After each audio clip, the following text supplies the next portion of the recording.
மலேசியாவிலேருந்து ஒரு தம்பதிகள் இந்தியாவை சுற்றி பார்க்கணும் அப்படின்ட்டு வராங்க. அந்த 2 பேருமே முத்துவோட காரில் தான் ஒவ்வொரு கோவிலுக்கும் சுற்றி பார்த்துட்ருக்காங்க. முத்து கூட ரொம்ப சகஜமாக பேசிகிட்டே வராங்க.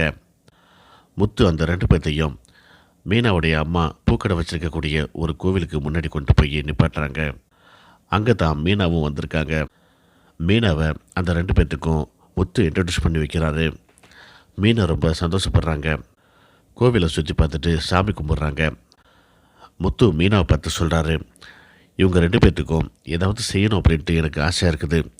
நம்ம வீட்டுக்கு கூட்டிகிட்டு போயிட்டு ஒரு வேளை சாப்பாடு போடலாமா அப்படின்னு சொல்லிட்டு மீனா கிட்ட கேட்குறாரு.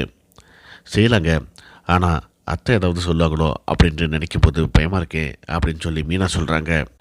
ரோகிணியோட அப்பா மலேசியாவில் தானே இருக்காங்க, அவரை பற்றி இவங்கக்கிட்ட விசாரிக்கலாம் இல்லையா அப்படின்ட்டு மீனா கேட்குறாங்க. முத்து, ஆமாம் இல்லை, இவங்க 2 பேர்த்தையும் வீட்டில் கூட்டிகிட்டு போயிட்டு ரோகிணியோட அப்பாவை பற்றி விசாரித்தா ஓரளவுக்கு ரோகிணியோட அப்பா என்ன பண்ணுறாரு ஏது பண்ணுறாரு அப்படிங்கிற உண்மை நமக்கு தெரிஞ்சிடும் அப்படின்ட்டு, சரி நீ வீட்டில் போயிட்டு அதுக்கான ஏற்பாடு செய்ய, நான் இவங்களை கூட்டிகிட்டு வரேன் அப்படின்ட்டு முத்து கிளம்புறாரு. இன்னொரு பக்கம் ரோகிணி கோவிலுக்கு போயிட்டு அந்த சிசிடிவி ஃபுட்டேஜ் வாங்கிறதுக்கு சிட்டியோட ஆட்களை வச்சு அனுப்பி விட்றாங்க.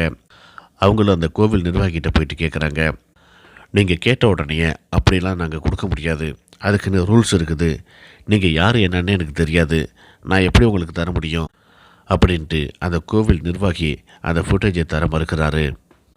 இன்னொரு பக்கம் விஜயா தன்னுடைய ஃப்ரெண்டு பார்வதி கிட்ட பேசிகிட்டு இருக்காங்க. தன்னுடைய வீட்டில் நடக்கக்கூடிய சம்பவங்களை பற்றி பேசிகிட்டு இருக்காங்க. மனோஜ் 30 லட்ச ரூபாயை ஏமாந்து போன விஷயத்தை சொல்கிறாங்க. ஒரு முறை ஏமாந்து போனால் பரவாயில்ல, விதி அப்படின்னு சொல்லலாம், ஜாதகம் அப்படின்னு சொல்லலாம், ஆனால் ஒவ்வொரு முறையும் இந்த மாதிரியே ஏமாந்துக்கிட்டு இருந்தா என்னன்னு சொல்கிறது அப்படின்ட்டு பார்வதி கேட்குறாங்க. நீ இப்படி பேசுகிற? மனோஜ் ஒன்றும் திறமை இல்லாதவன் இல்லை, அவனும் திறமைசாலி தான். அவன் தொலைச்ச அந்த பணத்தை அவனே கண்டுபிடிக்கிறேன் அப்படின்ட்டு சவால் விட்டுருக்கான்.